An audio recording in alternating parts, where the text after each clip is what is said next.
Reports of violence in prisons across the state has many worrying about what goes on inside those walls. The latest happening in our own backyard. Two Limestone Correctional Facility officers, Samuel Dial and Jesse Cobb, arrested for allegedly assaulting an inmate with a broom handle.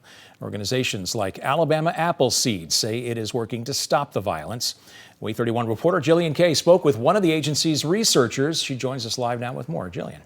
Well, Dan, that researcher tells me that they have a list of more than 300 Alabama Department of Corrections employees who were fired in the last 5 years. But he says those numbers don't even tell the full story, as they could be much higher.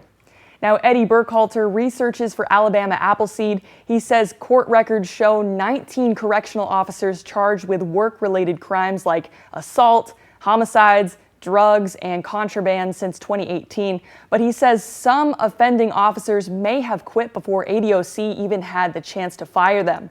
Burkhalter says Alabama prisons are desperately understaffed, but that doesn't mean they should just hire anybody. The answer is not to just put anybody in there and not hold them to higher standards. They have to be held to higher standards because their job requires that.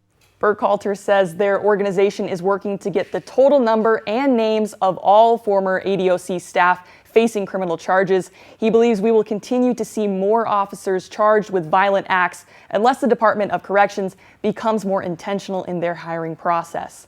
Now at 4:30, I walked you through how much the two accused COs made in the last 3 months.